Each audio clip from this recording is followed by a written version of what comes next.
என்னங்கிற கடவுள் அப்படின்னு கேட்டால் இதுக்கு ரிப்ளை இல்லை. இஸ்லாத்தில் ரிப்ளை இருக்குது. இஸ்லாம் என்ன ரிப்ளை? நீ கேட்கிறியா? இங்க வந்து கோடிக்கணக்கான ரூபா வேணும்னு கேட்கிறியா? இறைவன் உனக்கு நல்லதை நாடக்கூடிய இறைவன், உன்னுடைய கோரிக்கையை பாழாக்க மாட்டான். 3 வழிகளில் ஒரு வழியில் உன் கோரிக்கையை ஏற்றுக்கொள்வான். இறைவன் கேட்கிறோம்ல, நம்ம கோடி தான் கேட்டோம்லங்க, கோடி கிடைக்கல. அப்ப நான் எதுக்கு கேட்க, நீ என்ன எதுமா, நான் என்ன அடிமை, எதுக்கு நான் கேட்கணும் அப்படின்னு நினைத்து விரக்தி அடைந்தால் அதுக்கு இஸ்லாம் என்ன விட சொல்லுது? நீ கேட்கிறியா? கேட்டால் நீ கேட்டதையே தந்தாலும் தருவேன். அப்படி சில பேருக்கு இறைவன் கொடுத்துறான். அல்லது நீ கேட்டதை விட சிறந்ததை தருவேன். நீ என்ன செய்யற? நீ பங்களா வேணும்னு கேட்கிற, நான் என்ன செய்யறேன்? பங்களா கேட்கறான் இருக்கு, போய் உனக்கு ஒரு நல்ல பங்களா என்னத்துக்காக இடி சுனாமி வர்ற இடத்துல இருக்குது, அந்த இடத்துல பங்களாக்கிற இடிஞ்சு உண்டா என்ன ஆகுறது அப்படி இறைவனுக்கு தெரியுமில்ல. இவன் இதை கேட்கிறான, இதை விட நல்லது என்ன கொடுத்துருவோம்? இவனுக்கு ஒரு சாலிகான குழந்தைய கொடுத்துருவோம். இவன் கேட்டது பங்களாவை, அல்ல எது கொடுப்பான்? இவன் வணங்காம கேட்கிறான், இந்த பங்களா உனக்கு சோறு போடுமா, ஒரு நல்ல புள்ளைய கொடுத்தோம்னா இவனுக்கு நாளைக்கு நோயில படுத்து கிடக்க போறான், அந்த நேரத்தில் பங்களாவில் இவனுக்கு தனியா படுத்து கிடப்பான். இவனுக்கு ஒரு புள்ளைய கொடுத்தோம்னா இவனுடைய கல்லாத வயசுல சோறு போடு. கேட்க தெரியாம கேட்கிறான்னு நல்லது கொடுப்பான் இவன். நம்ம தப்பா கேட்டாலும் என்ன செய்வான்? நம்ம தப்பா கேட்டாலும் அதோட சிறந்ததை தருவான். எப்படி? ஒரு குழந்தைய ஒரு தாய் கடை தெருவுக்கு இழுத்துட்டு போறா, கூட்டிட்டு போறா. கூட்டிட்டு போகும்போது கடையில பல பொருள் கத்தி வச்சிருக்காங்க. அதை வாங்கிட்டாலும் குழந்தை அடம் பிடிக்குது. வாங்கி கொடுப்பா தாய் ஒரு பிளேடு, கத்தி கூட விட்டுருவான். ஒரு பிளேடு 1 ரூபா இருக்குமா, 2 ரூபா இருக்குமா? அந்த 2 ரூபாய்க்கு நிக்கிற அந்த பிளேடு தான் அவன் அடம் பிடிக்குதுங்க. நம்ம என்ன செய்யணும்? 10 ரூபாய்க்குள்ள ஒரு பொம்மையை வாங்கி கொடுப்பா தாய். கேட்டது கொடுக்க மாட்டா. ஆனா அழுகை அமர்த்துற, நம்ம புள்ள கேட்டுருச்சே அப்படின்னு பிளேட வாங்கி கொடுத்தா தாயா கேட்கறதெல்லாம் கொடுக்க இயலுமா? கேட்கறது விவரம் கட்டு போய் நீ போய் கட்டியை கேட்டினா கட்டியை தர இயலுமா? நீ கட்டியை கேட்கிற, தாய் என்ன பண்றா? பொம்மையை தரலாம். இது உன்னை அழைச்சாரு, பிளேட வாங்கி வயிற்று கிசிக்கிற. உனக்கு கேடு, உனக்கு கேடு தரக்கூடியது நீ மயங்கி இது நல்லதுன்னு நினைச்சு நீ கேட்கிற. ஒரு தாய் என்ன பண்ணுவா? நீ கேட்கிறத தரமாட்டால் உனக்கு நல்லதை தருவார். இறைவன் அப்படித்தான்.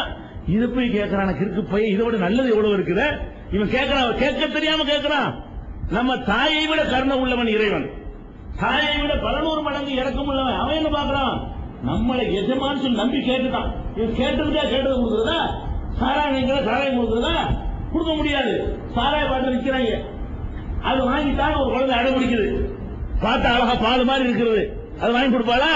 வாங்கி கொடுக்க மாட்டேங்க. கேட்கிற தப்பா இருக்குது, நல்லதை கொடுப்பான். அந்த மாதிரி இறைவன் என்ன செய்யறான்? நீ கேட்டதை தராட்டி கேட்டதை விட சிறந்த பிரார்த்தனை வீணா போவாது. நீ கேட்ட கோரிக்கை நஷ்டமே ஆகாது. கேட்டதை விட சிறந்ததை தருவான். 2 ஒன்னு கேட்டதை தருவான், அல்லது கேட்டதை விட சிறந்ததை தருவான், அல்லது என்ன செய்வான் கேட்டா உனக்கு வரக்கூடிய ஒரு இடரை, ஒரு துன்பத்தை அதை நீக்குவான். நீ அதை கேட்டது மாட்டேங்க, உனக்கே தெரியாது. உனக்கே தெரியாம இருக்கக்கூடிய ஒரு துன்பம் உனக்கு பின்னாடி வருது, நீ அதை விளங்காம என்ன செய்யற? வேற ஒண்ணு கேட்கிற. அட உனக்கு என்னடா இதை போய் கேட்கிறீங்களா? அதை விட ஒரு முக்கியமான மேற்கொள்ள என்ன செய்யறான்? அதை தூக்கி தந்துடுறான். எப்படி? இப்ப நீங்க நான் உங்கள்ட்ட என்ன செய்யறேன்? ஒரு 1000 ரூபாய் தான் கேட்கிறேன். 1000 ரூபாய் நீங்க எனக்கு தரக்கூடியவரா இருக்கிறீங்க, என் மேல உங்களுக்கு அன்பு இருக்கிறது, நீங்க 1000 ரூபாய் தருவீங்க, வசதியும் இருக்கிறது. 1000 ரூபாய் எடுக்கும் போது நீங்க பாக்குறீங்க என் முதுகுக்கு பின்னாடி ஒரு பாம்பு படம் எடுத்து நிக்குது. இப்ப நீங்க என்ன பண்ணுவீங்க? 1000 ரூபாய் எடுத்துக்கிட்டு நின்றீங்கன்னா என்னை கொட்டி விடுங்க. நான் 1000 ரூபாய் கிட்ட என்ன செய்வீங்க? என்னை இழுத்து தள்ளிடுவீங்க. அதுக்கு இருக்கு போய் 1000 ரூபாய் பின்னாடி பாம்பு முடிக்குதா?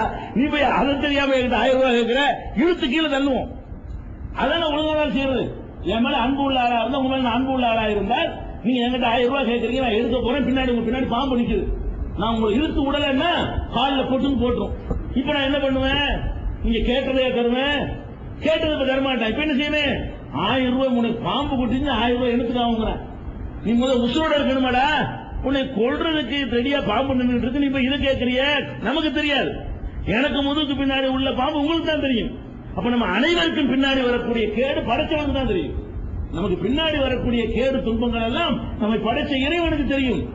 அவனிடத்தில் நம்ம கையெழுந்திரியாலாம் எனக்கு பங்களா கொடுன்னு கேட்கிறோம். அவன் என்ன செய்யறான்? பங்களா கேட்கறேன்னு வேற மாதிரி காற்று வெடிச்சு போற மாதிரி நீ இருக்கிற, உன் நிலைமை சரியில்லை, ஆரோக்கியத்தை கூட நல்லா கொடுத்துருவான். இவன் பங்களா கேட்கிறான். அல்லாஹ் பார்க்கறான், இவனுக்கு பிரஷர் சரியில்லாம இருக்குது, ஆள் இன்னைக்கு மண்டை போட்டு போல இருக்கு, இவன் பங்களா கேட்கிறாளுக்கு இருக்கு பைய, உனக்கு ஆரோக்கியத்தை கொடுக்குறா அவன் கொடுக்கணும். அப்ப இறைவன் இப்ப நம்ம உலகத்துல நம்ம கோரிக்கைகள் நிறைவேறல என்று விரச்சடைகிறான அவனுக்கெல்லாம் இஸ்லாம் சொல்லக்கூடிய மரணத்திற்கு பின் அந்த வாழ்க்கை தான் விடையளிக்கிறது. இந்த மரணத்திற்கு பின் இஸ்லாம் ஒரு வாழ்வை சொல்கிறத அந்த வாழ்க்கையோடு இணைச்சு பார்த்தீர்களே ஆனால் இறைவனை பற்றி வருகிற அனைத்து சந்தேகங்களுக்கும், இறைவனுடைய கருணையை பற்றி, இறைவனுடைய நேர்மையை பற்றி, இறைவனுடைய இரக்கத்தை பற்றி, இறைவனுடைய அந்த இறைவனுடைய ஆறுதல், இதை பற்றி எல்லாம் விட எங்க கிடைக்குது? மரணத்திற்கு பின் என்று ஒரு வாழ்க்கையை இஸ்லாம் சொல்லுத, அதுல விட இருக்கா இல்லையா உங்களுக்கு? இந்த மாதிரி ஒரு வாழ்க்கையை வேற எங்கேயுமே நீ பார்க்க முடியாது.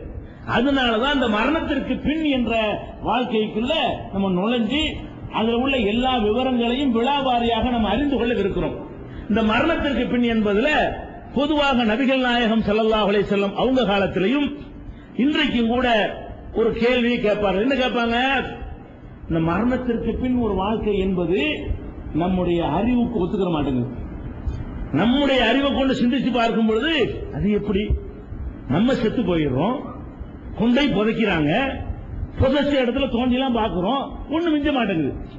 நம்ம வாப்பா புதைச்ச இடத்துல போய் பாருங்க, நம்ம தாத்தாவை புதைச்ச இடத்துல நீங்க பாருங்க, நம்ம முப்பாட்டினார் புதைக்கப்பட்ட இடத்த பாருங்க, தோண்டி பார்த்தா இருக்குமா? ஒண்ணுமே இருக்காது. ஒரு இடத்துல திருப்பி திருப்பி 4 பேர் 5 பேர்லாம் புதைக்கிறாங்க. சில சின்ன ஊர்கள்ல, சின்ன கபரிஸ்தான் இருக்கிற ஊர்கள்ல இங்க ஒரு ஆள் புதைக்குவாங்க, இங்க ஒரு ஆள், இங்க ஒரு ஆள், இங்க ஒரு ஆள், முடிஞ்சவங்க ரவுண்ட் வரும், அதே இடத்துல திருப்பி புதைக்க ஆரம்பிப்பாங்க. ஒரு வருஷம் முடிஞ்சவங்க என்ன செய்வாங்க? பழையபடி புதைக்குவாங்க.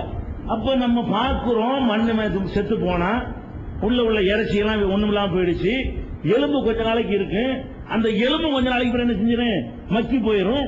அதுக்கப்புறம் மண்ணோட மண்ணா கலந்து மண்ணு தான் இருக்குமே தவிர ஒண்ணுமே மிஞ்சாது. இதை பார்க்கிறோம். பார்த்தோம், நமக்கு சந்தேகம் வருது, எப்படி நம்ம எப்படி நிறைய மரம் உண்டாக்குறது? நம்ம தான் இல்லாம போயிடுறோம். நமக்கு என்ன சந்தேகம் வருது? இதுல இந்த மரணத்துக்கு பிறகு ஒரு வாழ்க்கை இருக்குதுங்கிறதுக்கு இவ்வளவு நியாயங்கள் இருக்கிறது, அது தேவையாக இருக்கிறது. அது இருந்தால்தான் உலகம் சீராக ஒழுங்காக இயங்கும். அதை மட்டும் ஒருத்தன் புரிந்து கொண்டானே ஆனால் அவனுடைய சுயநலத்திற்காக அநியாயம் செய்ய மாட்டான். எதுக்கு இந்த மரண ஒரு கலப்படம் செய்யறீங்க, நேர்மையா விக்கிறீங்க, கலப்படத்துல லாபம் கூட கிடைக்கும்ல. நேர்மையா விட்டா கம்மியான லாபம் கிடைக்கும், கலப்படம் செஞ்சீங்கன்னா டபுள் ட்ரிபிள் லாபம் கிடைக்கும். 1 கிலோவுக்கு 3/4 கிலோ கொடுத்தா லாபம் நிறைய கிடைக்கும், 1 கிலோவுக்கு 1 கிலோ கொடுத்தீங்கன்னா லாபம் குறைவா கிடைக்கும். அதை தியாகம் பண்ணிட்டு நம்ம ஒன்றை கரெக்டா கொடுக்கறோம்னா அதுக்கு என்ன காரணம்? இன்னொரு வாழ்க்கை இருக்கு, நம்ம பயப்படுவது காரணம். இறைவன் இதையெல்லாம் பார்த்து கொண்டிருக்கிறான். அதை கேட்கிறான், ரயிலுள் முத்தஃபிஃபீன், அளவு நிர்வாகிகளிலே குறைவு செய்யக்கூடியவர்களுக்கு கேடு இருக்கிறது. அல்லதீன இதத்தாலும் அலன்னாசி யஸ்தோஃபூன், மனிதர்களுக்கு இவர்கள் அளந்து கொடுப்பார்களே ஆனால், அளந்து வாங்குவார்களே ஆனால் நிறைவாக வாங்கிக் கொள்கிறார்கள். ஒய்தா காலூஹும் வஸனுஹும் யுஃசிரூன், இவர்கள் அளந்தோ நிறுத்தோ கொடுத்தால் குறைத்து விடுகிறார்கள். அலா யதுன்னு உலாயிக்க, இவர்கள் எண்ணி பார்க்க வேண்டாமா? அன்னஹும் மபூஸுன் யௌமின் அதீம் யௌம யகூமுன் நாஸு ரப்பில் ஆலமீன், ரப்புல் ஆலமீனுக்கு முன்னால் நிற்க வேண்டிய ஒரு நாள் இருக்கிறதே, அந்த நாளை பற்றி இவர்கள் எண்ணி பார்க்க வேண்டாமா? டேய், நீ செய்யறதுக்கெல்லாம் என் முன்னாடி நின்று கணக்கு கொடுத்தாவணும், அதை நினைச்சு பார்த்தா அந்த மாதிரி பண்ணுவியா அப்படின்னு அல்லாஹ் கேட்கிறானே. அந்த கேள்வி நம்ம என்ன செய்யுது? நேர்மையாக நடக்க வைக்கிறது. இப்படியெல்லாம் மறுமையுடைய அவசியத்தை விளங்குறோம். இன்னொரு பக்கம் சைத்தான் நமக்குள்ள புகுந்து கொண்டு பகுத்தறிவுங்கிற பேர்ல நமக்கு ஒரு எண்ணத்தை உண்டாக்குனா, அது எப்படி அதை போயிட்டார, ஒண்ணுமில்லாம ஆயிட்டார, அவர் மேல வருவாரா அப்படின்னு கேட்கிறான். இது இன்னைக்கும் கேட்கிறான். ரசூல் ஸல்லல்லாஹு அலைஹி வஸல்லம் காலத்துல அவங்க கேட்டதால பட்டியல் போறான். எப்படிலாம் கேட்டிருக்காங்க? இன்ஹிய இல்லா ஹயாத்துன துன்யா, இது இந்த உலக வாழ்க்கையை தவிர வேறொன்றும் கிடையாது. ஒமானகனுபி மபூதீன், நாங்கள் திரும்ப எழுப்பப்படக்கூடியவர்கள் இல்லை அப்படின்னு சொல்லி மக்கா காபிர்கள் சொன்னதாக திருமறை குர்ஆனில் அல்லாஹ் சொல்லி காட்டுகிறான். அதே மாதிரி வலையின் குல்த இன்னக்கும் மபூஸுன மின் பாதில் மௌத், மௌத்துக்கு பிறகு மரணத்திற்கு பிறகு நீங்கள் திரும்பவும் உயிர்ப்பிக்கப்படுவீர்கள் என்று முகமதே நபியே நீங்கள் சொன்னால், லயகூலுல்லதீன கஃபரு இன் ஹாதா இல்லா சிஹ்ருன் முபீன், இது ஒரு சூனியமான ஒரு போதனையை தவிர வேறு இல்லை என்று உங்களுடைய எதிரிகள் சொல்கிறார்கள். அல்லாஹ் அதை எடுத்து காட்டுறான். ஒயின் தாஜப் ஃபஅஜபுன் கவுலுஹும் ஐதா குன்னா துராபன் நாங்கள் மண்ணாக மாறிவிட்ட பிறகு இன்னால ஃபீ ஹல்கின் ஜதீத் நாங்கள் புது பிறவி எடுப்போமா? நாங்கள் மண்ணா போயிட்டோமையா?